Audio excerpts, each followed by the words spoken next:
CSI bertindak mendukung amaran hukum, berantas korupsi demi keadilan rakyat di negeri ini.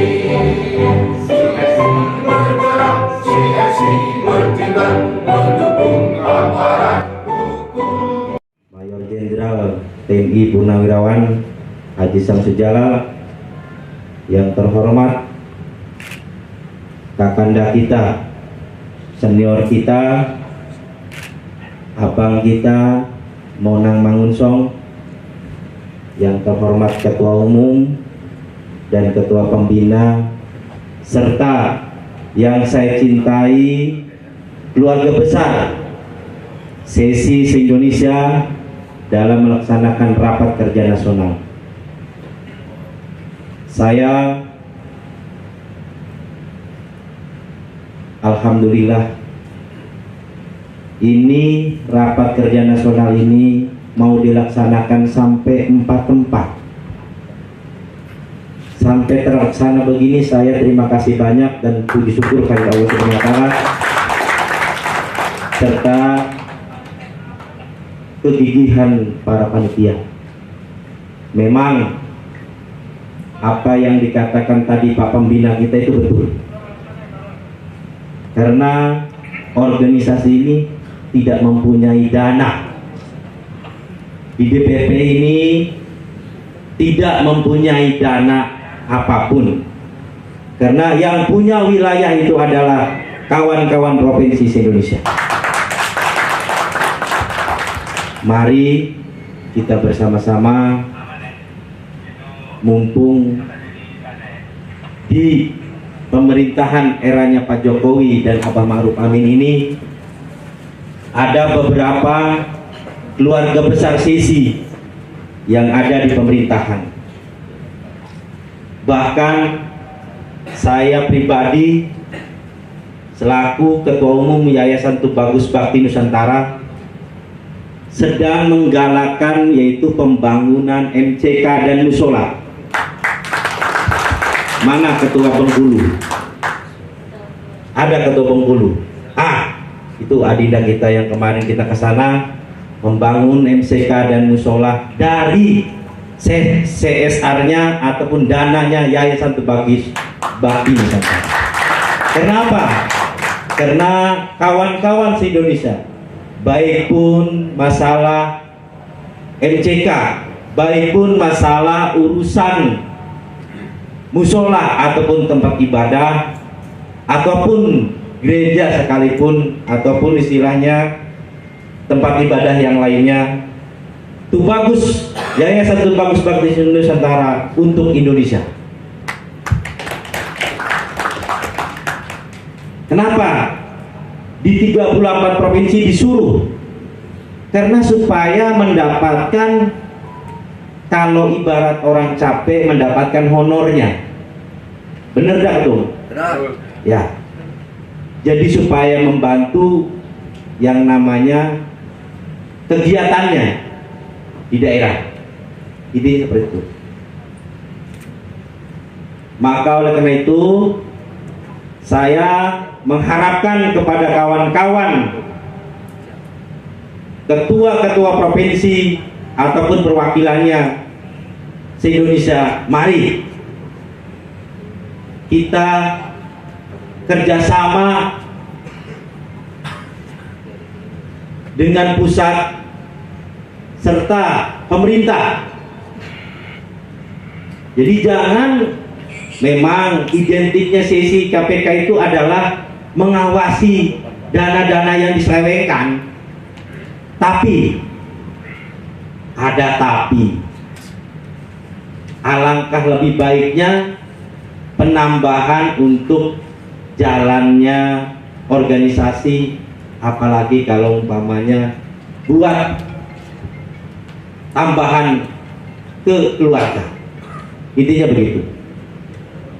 Saya mengharapkan sesi se-Indonesia ini pulangnya nanti dari rapat kerja nasional ini bisa langsung berhubungan sama ketua DPP atau ketua umum, sekjennya atau bendahara umum untuk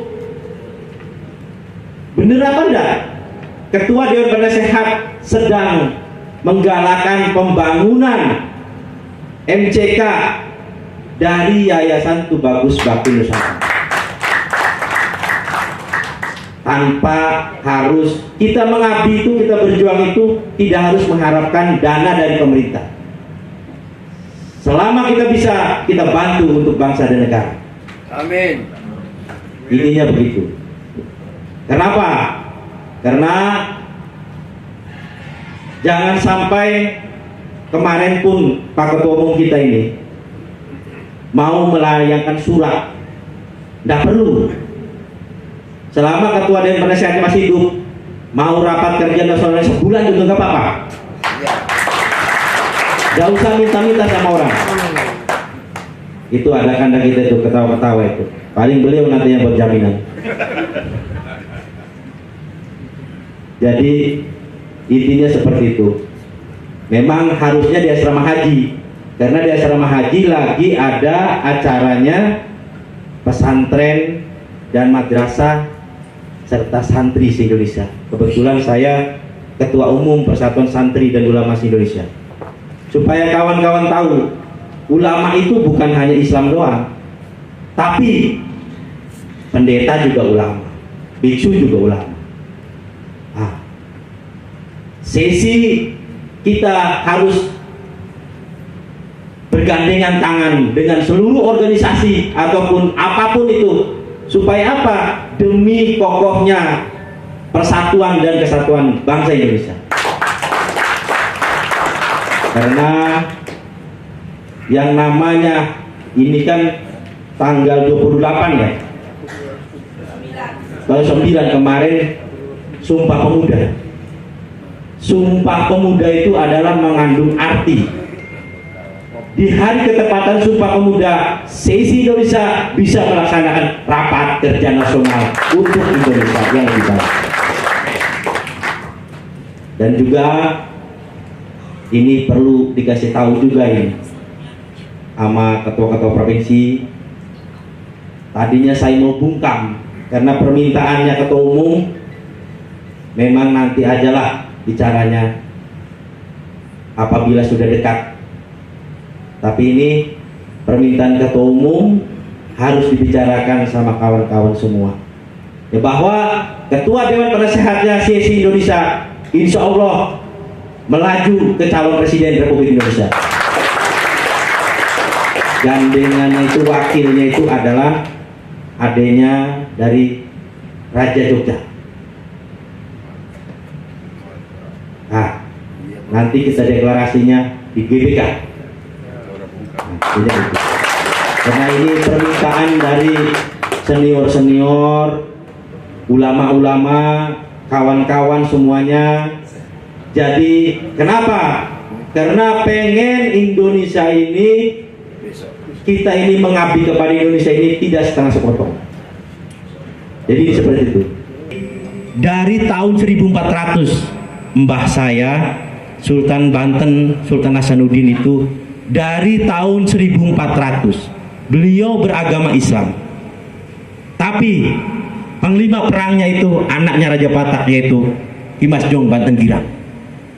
Dan Menteri Keuangan Kerajaan Banten itu dari Tionghoa. Berarti kemajemukan bangsa ini sudah terikat dari tahun 1400. Jangan membatas-batasi beda agama, suku, kita satu. Intinya begitu. Kita satu, satu pemikiran, satu bangsa dan satu negara. Insya Allah ke depan kalau Ketua Dewan Penasehat dipercaya sama rakyat Indonesia ini, insya Allah. Amin. Amin. Pasti. Pasti. Keluarga besar CSI nggak boleh umpamanya tidak ada yang mau mencalonkan Pugu, Ketua Umum juga. Bagaimana, Kang Mas, saya mau naik kandidat di Kabupaten Asahan, maju. Saya bilang, jangan. Saya akan mencari cara bagaimana supaya bisa pimpinan CSI ada ada yang jadi kepala daerah, bahkan partainya apapun dan organisasinya apapun, silahkan, dipersilahkan. Nah, mau nyalek, mau apa, gimana Pak Ketum, umpamanya tak ada modalnya, itu ngomong sama ketua umum, jangan ngomong ketua dewan penasehat. Ya, jadi tanpa kebersamaan tidak akan mungkin organisasi ini bisa besar. Ini seperti itu. Saya juga pengurus di FKPPI, di Pemuda Pancasila juga, sama beliau di Ikatan Pendukung Kemerdekaan Indonesia pernah juga bentrok sama senior kita ini. Tapi yang namanya beda pemikiran itu bukan berarti kita bermusuhan, kita saudara. Kalau satu agama, kita saudara satu agama. Kalau beda agama, kita saudara sesama manusia dan satu bangsa dan satu negara. Jangan dijadikan batasan. Jadi seperti itu. Apa ada keluhan apapun, tolong konfirmasi kepada pengurus DPP. Apalagi tadi diterangkan sama pembina kita ini, Seisi mempunyai terobosan baru, itu juga bagus, luar biasa. Karena intinya begini, kalau kita ini yang namanya di era digital ini, betul, orang saya dulu tuh paling gaptek, nggak ngerti. Belajar handphone supaya handphone digital itu nggak ngerti, Android itu. Yang pintar itu anak sekarang, anak-anak kita yang pintar. Kita nggak ngerti, pisiannya itu nelpon, SMS, benar, serius. Terus pesan tiket pun juga sekarang pintar-pintar anak sekarang itu lewat handphone. Nah, itu betul, memang itu sangat luar biasa, saya support.